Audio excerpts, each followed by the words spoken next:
2018 പ്രളയ രക്ഷാപ്രവർത്തനത്തിന് 102 കോടി രൂപയുടെ ബില്ല് വ്യോമസേന കേരളത്തിന് അയച്ചത് 2019-ലാണ്. അതായത് 2019 ഫെബ്രുവരിയിലാണ്. അത് SDRF-ൽ നിന്ന് കൊടുക്കാൻ സംസ്ഥാനം ബാധ്യസ്ഥമാണ്. 2018 നൽകിയ അരിയുടെ വില 205.81 കോടി രൂപ ഈടാക്കുന്നതിനുള്ള കത്ത് നൽകിയത് 2019-ലാണ്. ഇതുപോലെ മേപ്പാടിയിലെ രക്ഷാപ്രവർത്തനവുമായിട്ട് ബന്ധപ്പെട്ട കേന്ദ്ര സേനയ്ക്കുണ്ടായ ചെലവുകൾ, അവ ഉപയോഗിച്ച് അത്യാധുനിക ഉപകരണങ്ങൾ, അതിനും സംവിധാനങ്ങൾക്കെല്ലാം വേണ്ടിയുള്ള ചെലവുകൾ എല്ലാം ബില്ല് ആയി പിന്നീട് വരിക മാത്രമേ ചെയ്യുള്ളൂ. അപ്പോൾ അത് കൊടുക്കാൻ SDRF-ൽ പണം വേണം. അത് മുൻകൂട്ടി കണ്ട് മെമ്മോറാണ്ടത്തിൽ ഉൾപ്പെടുത്തുകയാണ് സാധാരണ ചെയ്യുക. ഇതൊന്നും മനക്കണക്ക് വെച്ചുകൊണ്ടുള്ള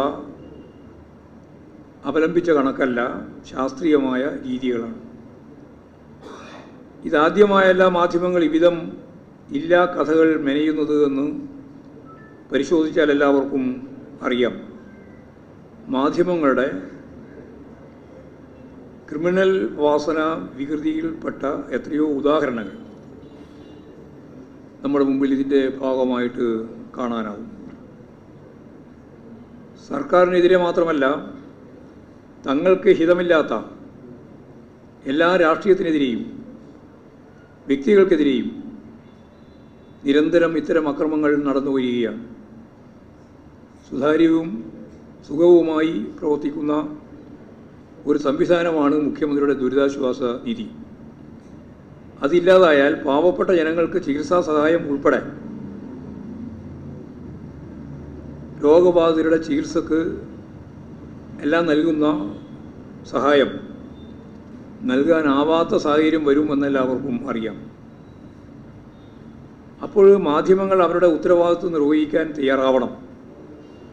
അതാണ് കേരളത്തിന് വേണ്ടി അഭ്യർത്ഥിക്കാനുള്ളത്. പ്രത്യേകിച്ച് ദുരന്തം പോലുള്ള കാലഘട്ടങ്ങളിൽ അത് കൃത്യമായി കൈകാര്യം ചെയ്യപ്പെടുകയും വേണം. പഴയകാലത്ത് ഓമനക്കുട്ടൻ്റെ വ്യാജ വാർത്ത നാം കണ്ടിട്ടുള്ളതാണ്. കൊറോണ കാലത്ത് മാനദണ്ഡം ലംഘിച്ച് പുറത്തിറങ്ങാൻ പാടില്ല എന്ന് പറയുന്ന ഘട്ടത്തിൽ ആളുകളെ പ്രേരിപ്പിച്ച് പുറത്തിറക്കുന്നതിന് വേണ്ടിയുള്ള ശ്രമവും കേരളത്തിൻ്റെ ഭാഗമായി നമ്മൾ കണ്ടതാണ്. രാഷ്ട്രീയ വിരോധത്തിൻ്റെ അടിസ്ഥാനത്തിൽ വാർത്തകൾ പ്രചരിപ്പിക്കുന്ന തെറ്റായ രീതി വലതുപക്ഷ മാധ്യമങ്ങൾ തിരുത്തണം എന്നാണ് ആവശ്യപ്പെടാനുള്ളത്. ഇപ്പോൾ കേരളത്തിൻ്റെ ദുരന്തങ്ങളെ മറികടക്കാനുള്ള ശ്രമങ്ങൾക്ക് പോലും അതിനെ തന്നെ അട്ടിമറിക്കുന്ന രീതിയിലേക്ക് മാറ്റിയിരിക്കുകയാണ് അവരുടെ പ്രവർത്തന രീതികൾ. ഇതിനെതിരെ ശക്തിയായ പ്രതിഷേധം കേരളത്തിൻ്റെ സമീപകാലത്തൊന്നുമില്ലാത്ത രീതിയിൽ പ്രാദേശിക തലം മുതൽ ജില്ലാ കേന്ദ്രങ്ങളിലും സംസ്ഥാന തലങ്ങളിലുമൊക്കെ നല്ലതുപോലെ ഉയർന്നു വന്നിട്ടുണ്ട്. നല്ല ജനപങ്കാളിത്തത്തോടു കൂടിയാണ് ഈ കള്ള പ്രചരണങ്ങൾ സംഘടിപ്പിക്കുന്ന മാധ്യമ ശൃംഖലക്കെതിരായി കേരളത്തിലുടനീളം വലിയ രീതിയിലുള്ള പ്രതിഷേധങ്ങൾ ഉണ്ടായിട്ടുള്ളത് എന്ന കാര്യവും ഞാനിതിൻ്റെ ഒപ്പം തന്നെ ചൂണ്ടിക്കാണിക്കുകയാണ്.